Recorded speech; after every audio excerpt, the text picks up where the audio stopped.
Okay, so middle of a live stream.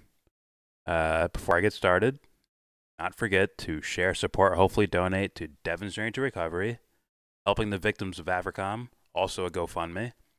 Help out our best buddies, Stevie and Manitalk, Redneck Economics. Check them out. You can donate to them also in the description box.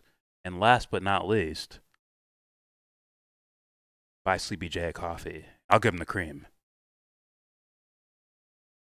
No? Nothing? Can't give him cream in his coffee? It's not actually coffee, guys. It's to help him out.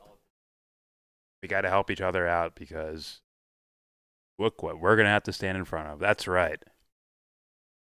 From HDIAC. I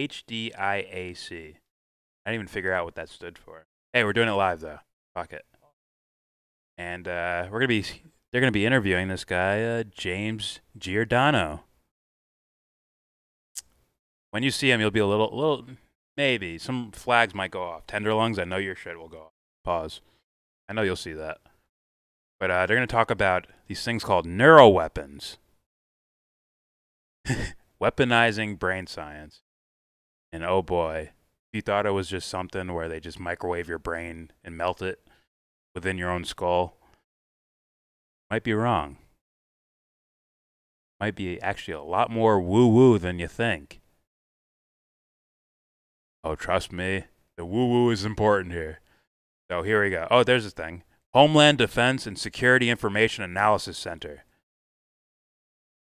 Not scary at all. Here we go.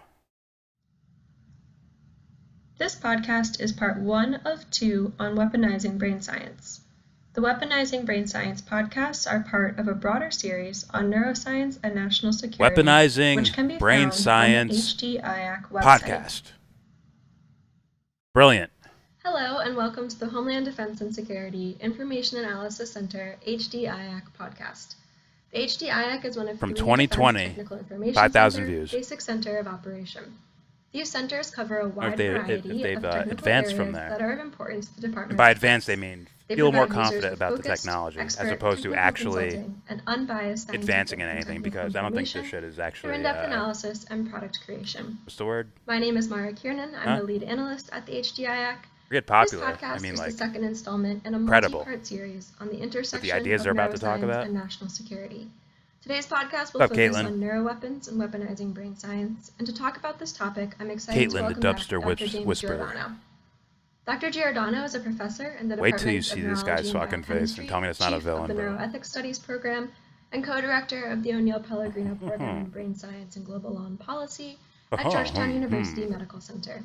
He is a research fellow in biosecurity, technology, and ethics It's Red C's at the requested US video, War bro. College, an appointed member of DARPA's Neuroethics He's on Legal Twitter, and so I'll Social Issues relink it. Advisory Panel, I'm Senior gonna release Advisory this video Fellow anyways. of the Defense Operational Cognitive Sciences Section, Strategic Multi-Layer Assessment Group, Joint Staff the Pentagon, and a consulting bioethicist for the Defense Medical Ethics Committee. He has previously served as a Donovan Fellow for Biowarfare and Biodefense at U.S. Special Operations Command, and as an appointed member of the Department of Health Biowarfare and Human and Services Defense. Secretary's Advisory Committee on Human Feel Research like Protection. Bill Hicks. So with that introduction, Dr. Giordano, thanks so much for joining us today. Thanks. It's great to be back. Thank you very much. I trust this guy. I trust this individual. You can't focus on looks like that. You can take them into account as far as your intuitive, like, huh. But they can't be at the fore. They can't be the all-encompassing thing. Evil Professor X. Here we go. So just to kick us off and to kind of level set before we dive in deeper, can you define what you mean by the word neuroweapons? You know, the idea of Neuroweapons. using any instrument or method as means of contending against others is a very formal definition of a weapon. It need not be something that is malevolent per se, but again, Let me translate for you. These things that could fuck someone up doesn't mean you have to do it evilly. It's translating a bit, that's all.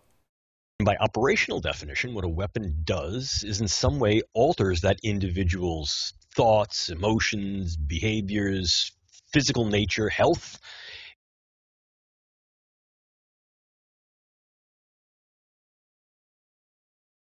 I have a weapon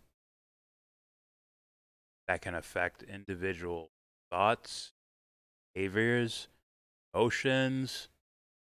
They're all metaphysical, right? And then also physical. Your brain, physical nature.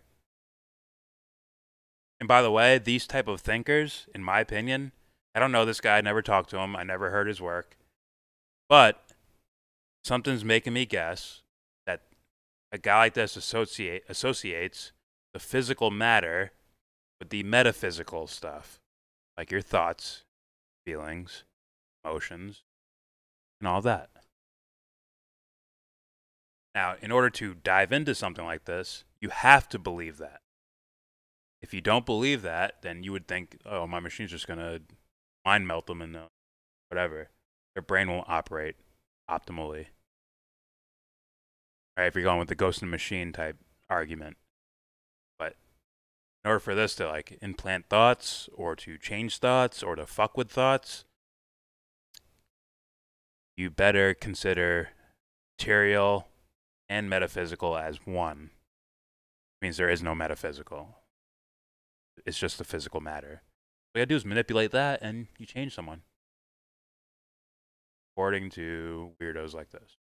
Sorry, I don't know the guy, but it seems like he could be a weirdo. Here we go.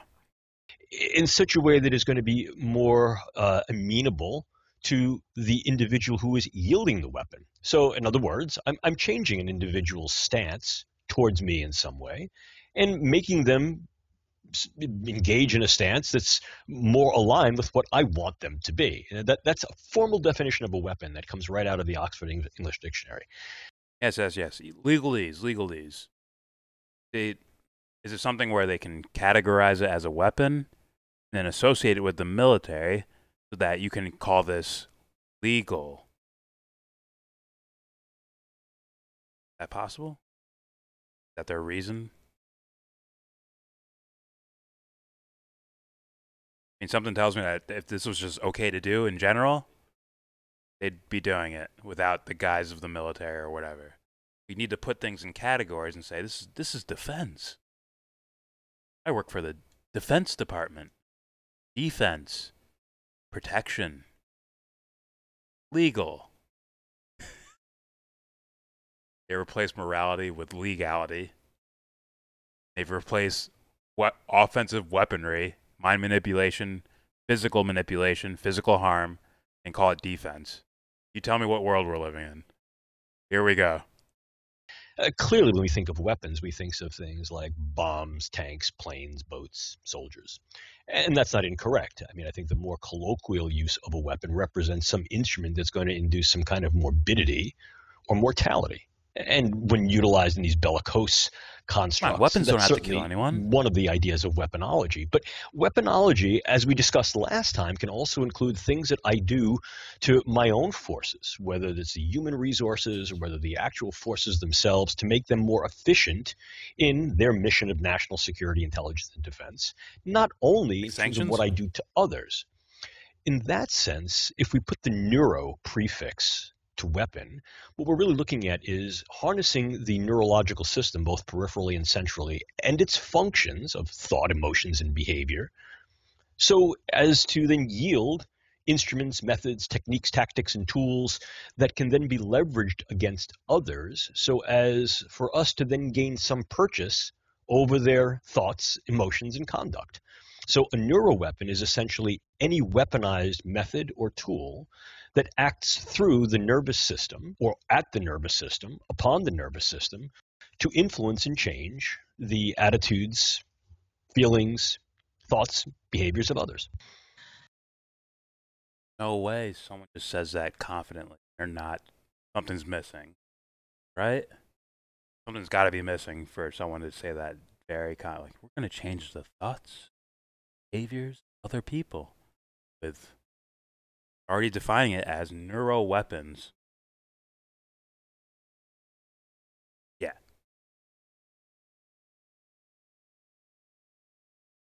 So it's like, I would think normal people have a sensor that goes off in their mind. Or if you're materialist, even in their brain. Where it's like, That can't be good. Right? There's no way that's good. Wow. The confidence, the posturing from saying something like that.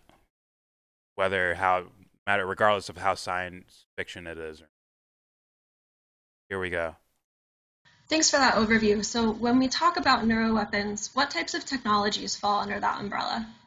You better hope something like soul, spirit, whatever the fuck, Jesus, Muhammad, whoever the fuck, you better hope those things don't exist in the universe anywhere.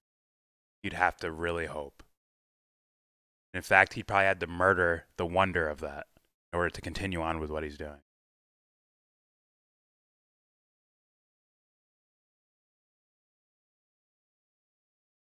I'm going to turn to speed.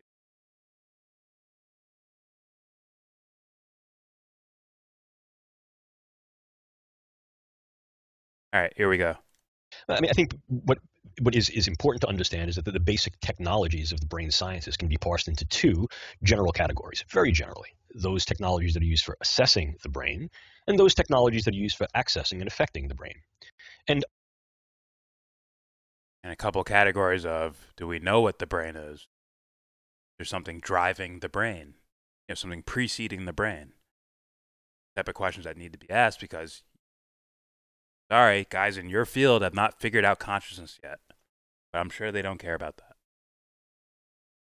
Right? Well, what did Sam Harris say, who's a neuroscientist? What did he say? He said, I looked for the self and it's not there. Well, he has a PhD, so I must accept this. Right, Rogan? Accept that. He has a PhD. He looked and it wasn't there. That's it. That's all I got to say. Hey, Elon, how do you know you're not already in the Neuralink? Because I'm not. Welcome to 21st century scientists. Intellectuals. Sorry. People who are actively working towards working on the brain. Fucking brilliant. Here we go. Underneath those two general ideas, we can assess what's going on in individuals and groups of individuals' brains so as to be able to gain some notion of what nodes and networks are involved in different processes of cognition, emotion, and various actions, and what their dispositions might be. And we can use those both as information and as possible reconnaissance targets, if you will, to then affect those substrates, those processes and mechanisms, either indirectly through the use of narratives, memes, symbols, iconographies, psychological operations, human terrain teaming engagements, or more directly. Now, when we're talking about things that are direct, now we're talking about interventional things. And given the fact that the neurosciences are indeed a biomedical life science that also conjoins the physical sciences, now what we're talking about is those things that tend to fall under the rubric of biological toxins and chemical weapons, broadly construed as drugs, microbes or bugs, toxins, devices, and data. And now, data is a word that stands out. And then when you look at these social media companies that farm and sell data of users, like, oh, in a way, they're trying to scientifically reconstruct the self, the Jungian self. That's how I would read that, psychologically speaking. They're happy they typed this. They're sad they typed this.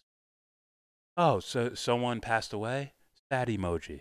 Okay, we're reconstructing what the human psyche is. Even though this is just a collection of egotistical, shallow notions that are plopped out on Twitter or Instagram or wherever the fuck. Yes. It is not, or they are not getting a full picture of a human, of the human psyche. But they believe they are because that's all they think a human psyche is. Because that's how their minds are working. James Watson. Yeah, he's like if everything's in, or if you're a hammer, you think everything else is in.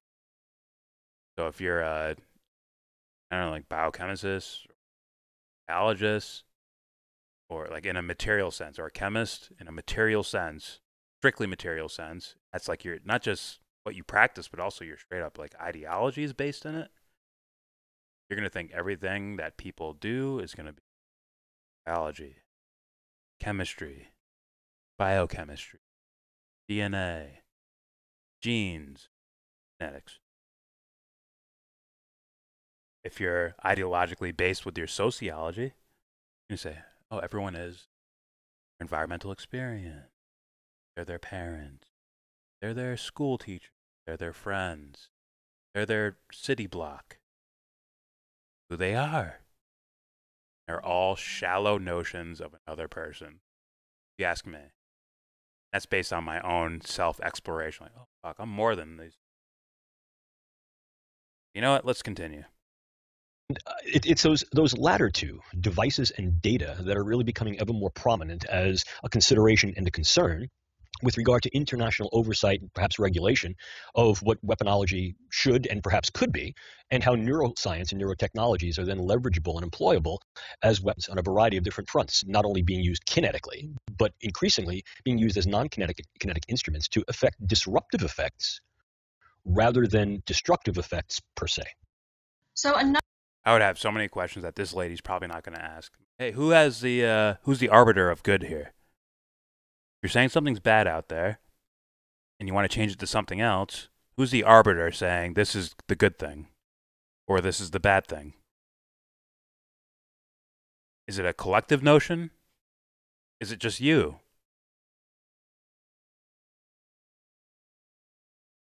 Oh, there's only one good. See why people say science has become dogmatic, replace religion, essentially. Groupthink. This is dangerous on many levels, but imagine if you have people where the world, their environmental conditioning, tell them they're the geniuses of geniuses. Everyone else is less of a genius. A lesser. Now they have carte blanche to fucking go willy-nilly with it. We're the geniuses, which means we know more, and we're geniuses in this field. We all collectivized and said, this is how what human thought is, what human behavior is. Oh my God. I swear all those years studying shit, it's like it's all leading to moments like this. Oh dear God. Here we go. A number of international weapons conventions govern the use of neuroweapons. Given those controls, could you talk a bit about the threat that neuroweapons pose today? Well, you're right. You made a good point. That at present, the Biological Toxin Weapons Convention and Chemical Weapons Convention, along with other signatory treaties and international law, do place particular constraints and, in some cases, definable prescription against the development, import, export, and use of a variety of tools and techniques that would be viable as weapons. Again, there are... Now he turns into a textbook lawyer genius motherfucker. All of a sudden, his English... Like now he's like, oh, this is defense. Defense. Certain lines we can't cross. Blah, blah, blah. Particular world laws that are. So what he's doing there is he's basically saying like, there's wiggle room here for this thing, neuroweapons thing we're talking about, to be legal. Legal is why? Lets me get away with it. Here we go. Certain drugs, there are certain bugs, if you will, certain toxins that are prescribed and constrained. We understand that. But where things become a little bit more amorphous and ambiguous is when we then begin to discuss things like neurotechnological devices. Certainly these devices have gained in their sophistication and capability over the past decade and a half, and their viability and potential value for use in various forms of weaponology has increased as a consequence of not only their sophistication and capability, but also their facility of being developed and then being employed operationally. In many cases, their technological readiness level and or military readiness level is up to par so as to at least consider forms of testing and deployment that would then render them operational under a range of circumstances and conditions. They haven't figured out consciousness. Weapons and they're up to snuff. They're up to snuff, right? They're good enough to use now. We don't understand consciousness. Good enough now. Don't understand. I know.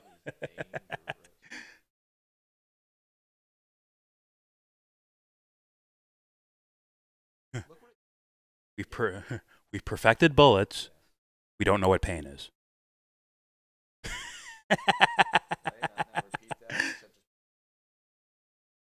We've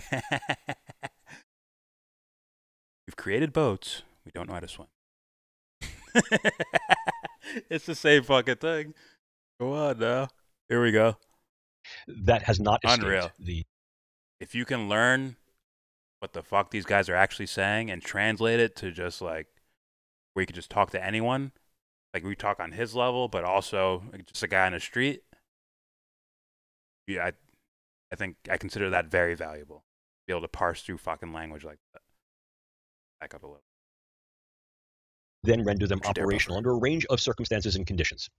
That has not escaped the auspices of many of the groups that are participatory in the Biological Toxins and Weapons Convention, most notably the Australia group that a couple of years ago at the review committee, the RevCon, of the Biological Toxins and Weapons Convention, RepCons, noted that these devices certainly need to be an increased focus and should be addressed as part of the BTWC. Increased focus. But beyond that, I think there are some interesting things that also need to be considered. The last two things we were talking about were devices and data. And I think when we're talking about devices, it's not just the devices that are the neuro devices themselves, but are there enabling devices? Are there current technologies that can be then radically leveling that could then allow the use of a variety of these different neuroscientific tools and techniques to then be implemented as either instruments of mass disruption and or perhaps as tools of intermediate to mass destruction? Instruments of mass disruption.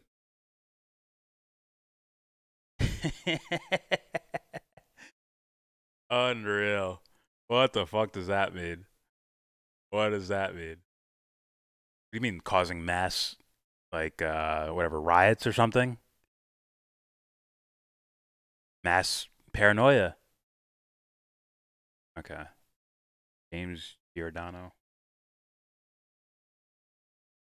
Parse through that fucking language. This guy's not, sorry, not that smart. In this case, what we're looking at is the use of drones, for example, unmanned vehicles, aerial vehicles, ground vehicles, aquatic vehicles, to deliver payloads of various forms of neurological chemicals, neurological microbes, whether those be bacteria and or viruses, neurological toxins, to a variety of different populations that range from the individual to a fairly large aggregate of individuals utilizing multiple drones and or other forms of unmanned vehicles.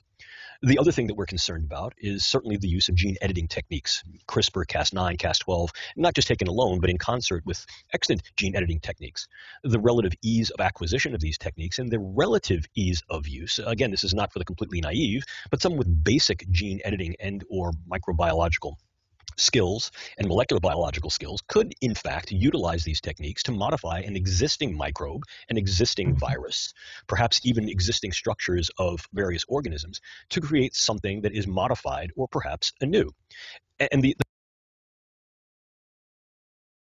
Create something modified, possibly new. But does he mean like in real time almost? To where this thing's released and then it hits a virus that's already in existence and this like in a relatively fast amount of time changes the structure of the virus into something brand new, or at the very least modified, towards like, oh, we don't have the immune system to handle this, or even if the vaccine is legitimate, the vaccine can't handle it because it's like a brand new disease. Interesting. Thank you, Scarface McVillainy guy. The problem we have with that is that those particular new entities might not currently be covered, categorized by the Biological Toxins and Weapons Convention. Dr. Evil So with here a we have the smaller opportunity deck. to sidestep the scope and tenor of those conventions by creating something new or modifying that heretofore has not been listed as a weaponizable agent. Furthermore, if we take a look at some other enabling technologies, for example, nanotechnology. Nanotechnology can be used to provide scaffolds or micelles that then allow the auto-assembly of molecules in situ, allow their penetrance into a biological system. They can work as chaperones. As well, we can utilize these nanomaterials independently because of some of the characteristics that the nanomaterials possess and some characteristics that can be imbued upon them. Autoaggregation, clumping, disruption, and these can have physiologically disruptive effects when then introduced into a biological system. And one of the more recent developments has demonstrated that these types of nanomaterials are aerosolizable. We can spray them into the air. Now, again, the aerosolizable field at present is rather limited in terms of its size and with regard to its durability and its distance. But these are simply steps toward what may then be probabilities and or possibilities of how nanomaterials might be used either alone and or in tandem with other things to either be force multipliers and potentiators or to be used as weaponizable entities themselves. And last, but certainly not least, is the idea of weaponized data, weaponized information. And my colleague Diane DeUlis from National Defense. Now, that's the big one, right? As far as I understand of the psyche and what it consists of, you can't just, like you were saying, make them think they're on fire or something like that. There's no, from my understanding of the psyche, you can't just, here's a gas or a nanobot or whatever the fuck, and all of a sudden you're seeing fire, or you think you're on fire. Just throwing the idea out there, right? You can't just do that. You need a correlation between a sense, physical sense, and an intellectual sense, right? Now, I would say most people either have experience, just a touch of being burned, or something hot, just being able to imagine that it gets hotter, right? They take a hot shower, but they can intellectually imagine it being hotter, like what that would actually feel like, right? Or you could just straight up imagine what hurting from fire would look like. Take that, and you find some way to physically give the sensation, and then you associate it psychologically with something hot. Let's just go with fire for example. Now you can, these type of guys, it seems like, will watch from the outside and say, yes, it worked. We got them to think about fire. We implanted the idea of fire in their mind. Even though they're just studying, like they said, like data research, data collection. Oh. Since they can only see that shade of the human, the on the surface egotistical level, in their minds, like, yeah, we did it. We implanted fire into their mind to where they're not even feeling any type of burn. Their mind's tricking them into feeling the sensation of burning. Meanwhile, it's like, no, it's actual physical thing that they latched onto a conditioned sense. You go with that. To where maybe even over time, you can get rid of the actual physical thing. You can simulate the physical thing, and they automatically associate it with burning, and they mentally create this sense of burning, right? Like, oh, fuck, I'm on fire because these nano things are around me. I remember that from 10 years ago. It happens every time. It's a little more of a stretch because humans are quite adaptable, in my opinion. But psychologically speaking, seems possible. Let's keep going. That's why the data part, how, like, just observation of people behaving is so important. And this is why I talk so much about this idea of conditioning. And I don't mean conditioning means evil or bad or even negative. It's an aspect, I believe it's an aspect of our minds that needs to be observed, regardless of where the conditioning comes from.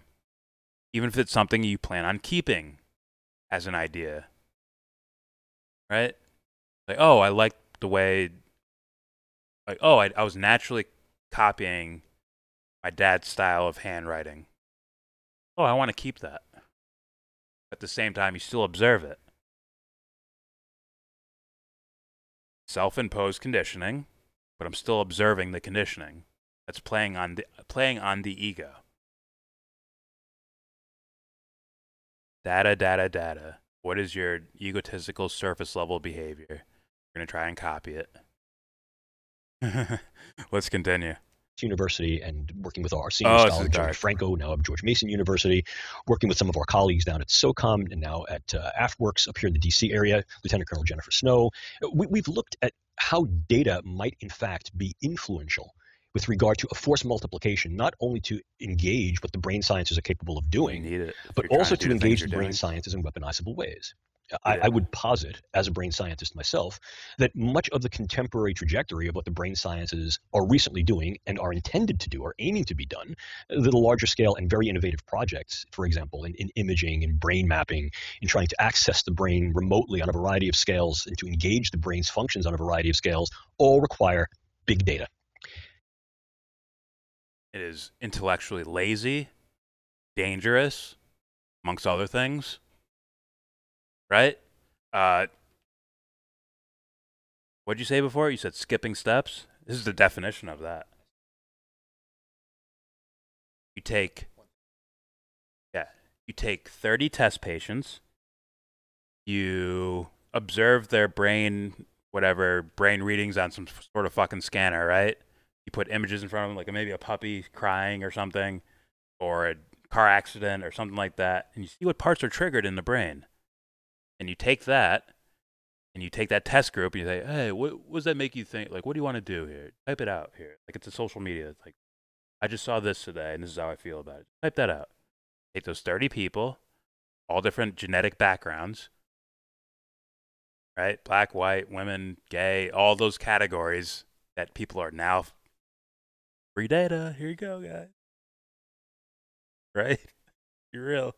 There's nothing wrong with it, like, as an individual doing it. But it's like, these guys are definitely collecting that data. Oh, it seems like the gay community behaves this way. Women do this.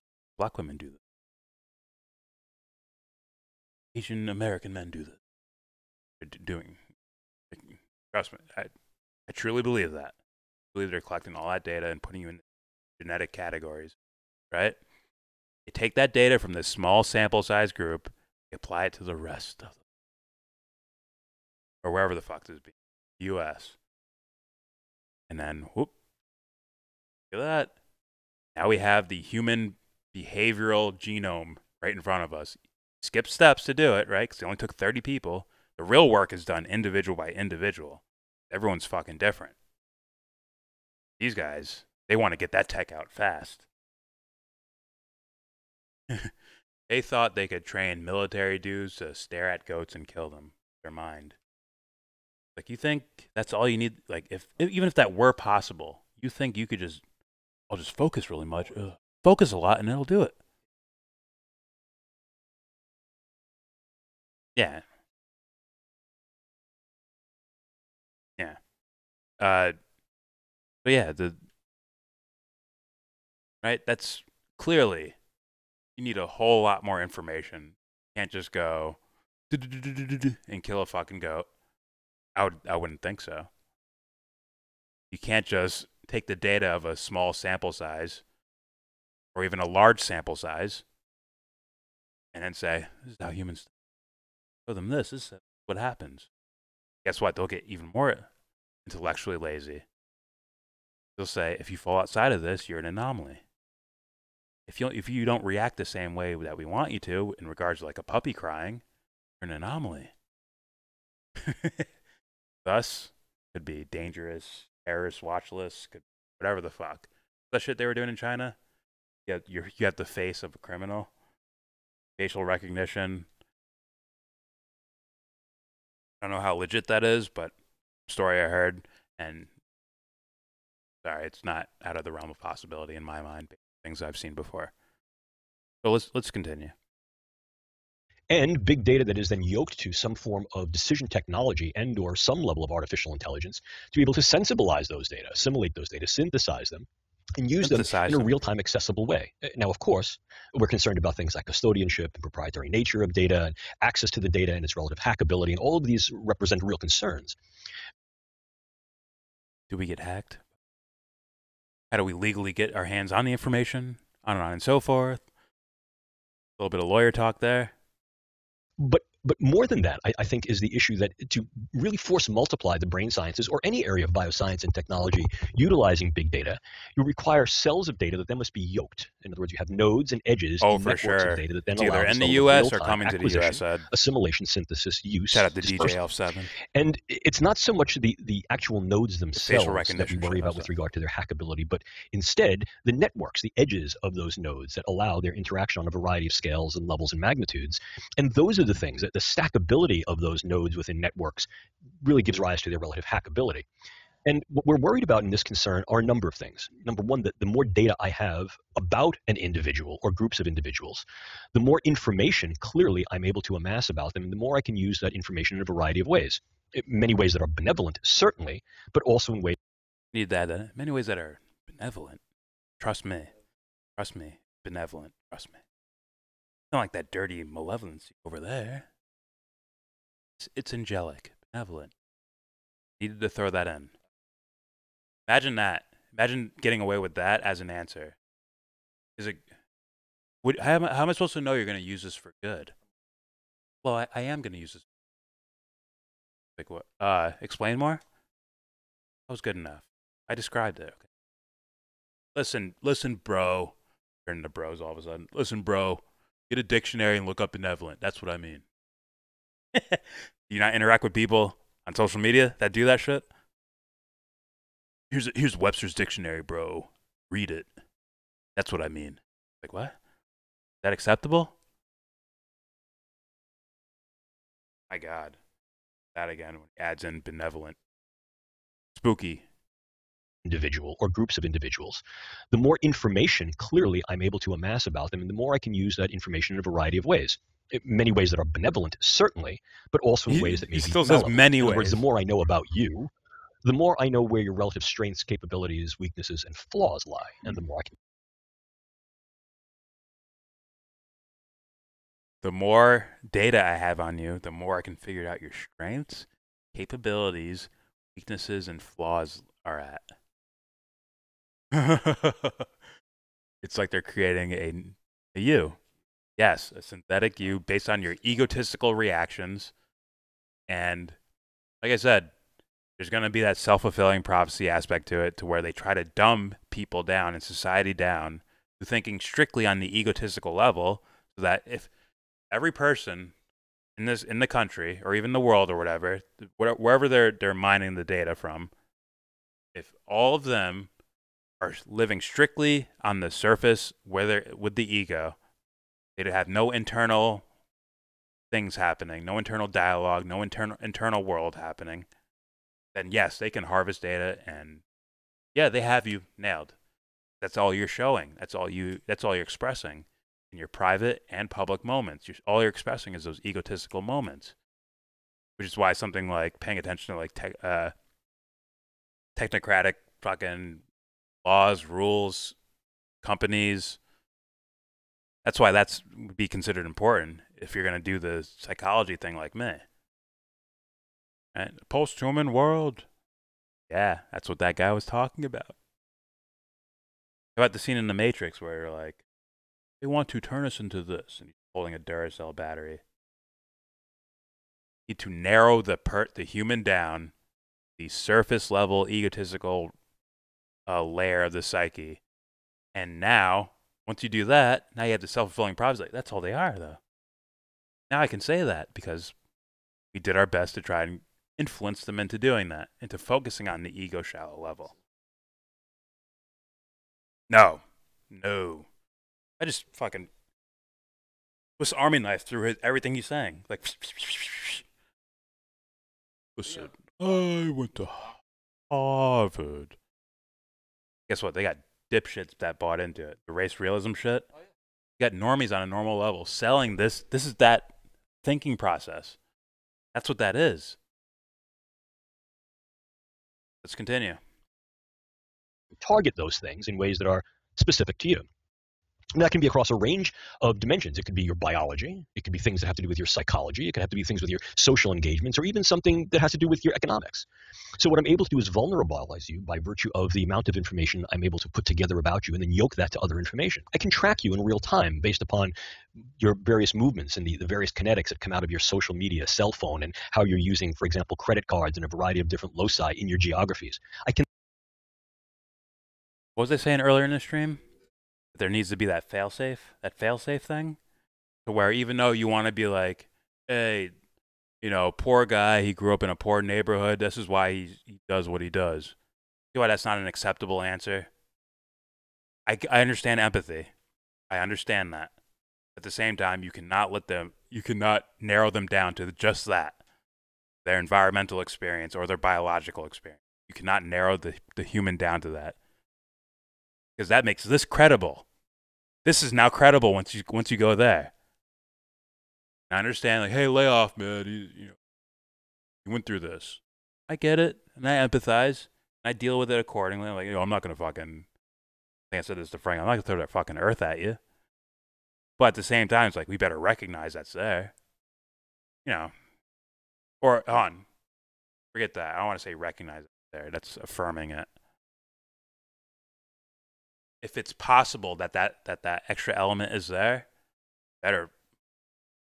Me, if you want to be sound about it, better fucking do that work to find out if it's there or not, and do more than Sam Harris did. I beg you.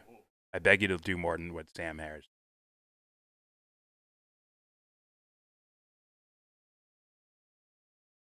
So,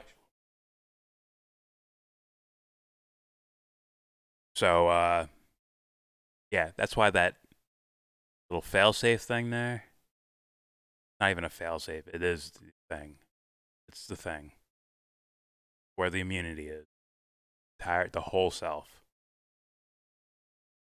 That cannot be, that cannot be packaged. That cannot be sold. That can't be bought. 3D printed. Can't be copied. But if you're narrowed down to strictly the ego level, look at that. You have somebody waiting to be able to fucking harvest that shit. Create synthetic replicas of you.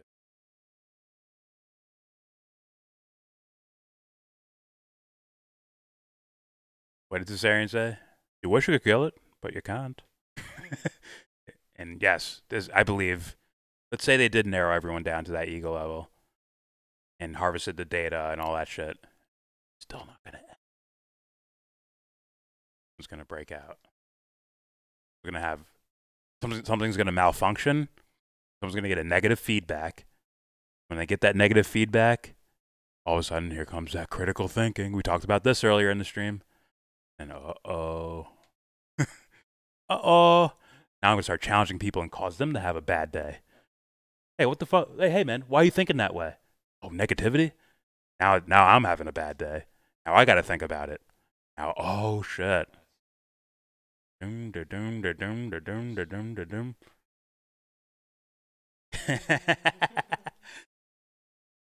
And then this guy somehow loses more hair. He's like, oh, fuck. Oh, shit. Yeah. Oh, fuck. Shit. All right, here we go. Can link you to others in your social chain. And each one of those then becomes a viable nexus by which I can then vector some influential ego effect, death. Disruptively or destructively.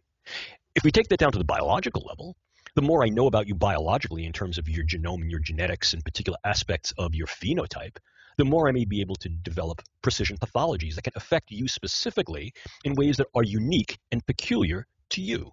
And I can do that in a very up-close and personal way to disrupt a variety of your physiological processes and therefore create relative devastation, disruption, and destruction perhaps of the things that you are and the things that you do. But I can go... Skip steps and be lazy. Now I'm sure not only are they harvesting social media data for human behavior and human interaction and shit, but also probably the medical data, right? It's probably up for grabs. What a lot of like the quote unquote conspiracy guys are worried about, like something like Medicare for all or something. Like people are worried about that, and rightfully so when you hear guys like this talk. Yeah. So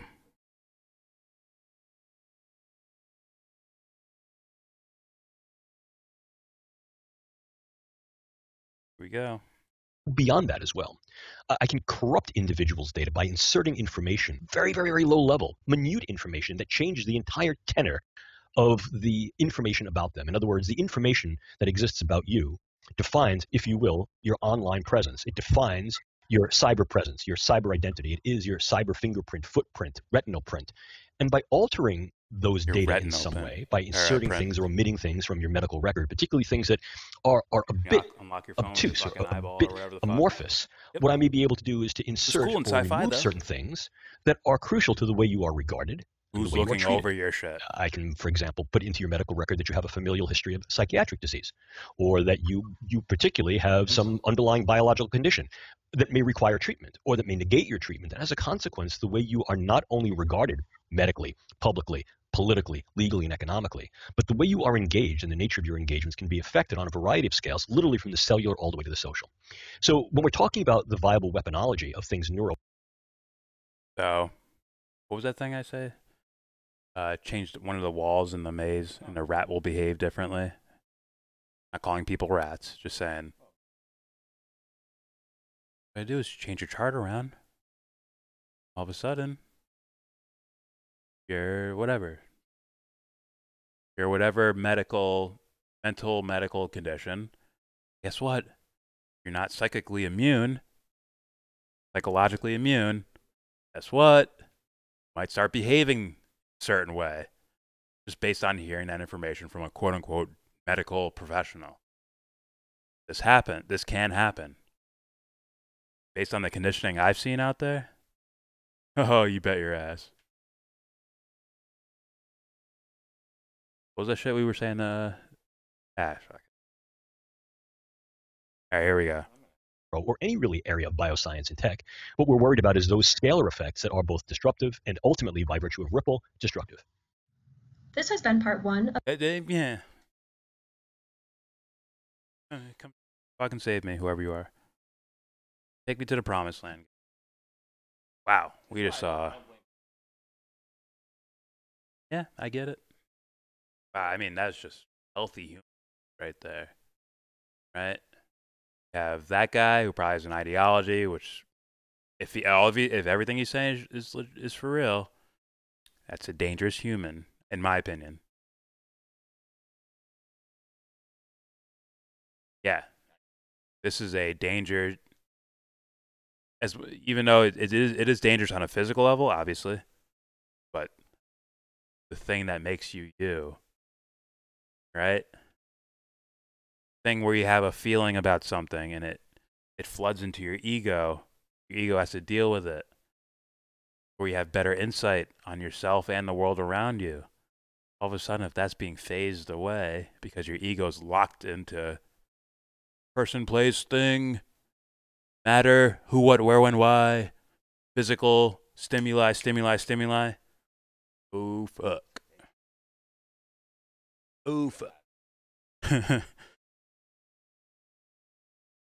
Not that they don't want you to have it. They don't think it exists. They think it's a very clever illusion by the brain to get you to reproduce, to have more kids and shit like that. Part of nature.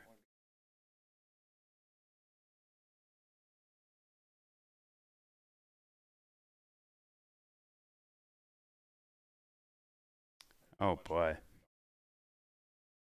All right, so if you have ears to hear, it's kind of self-explanatory of why it's dangerous, what it is.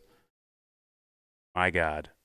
Yeah, don't forget to share, support, hopefully donate to Devon's Journey to Recovery, survivors of Africom, Stevie, Redneck Economics, help her out. Also help out Sleepy J. Buy him a coffee. Not about coffee, it's for actual, helping him, help support him. And don't forget to give this video a thumbs down. Live stream, I'll be back. Don't worry. Wait, do I have to do this? I don't have to do that. Fuck that. Yeah. Yeah, don't give this video a thumbs down. Ah.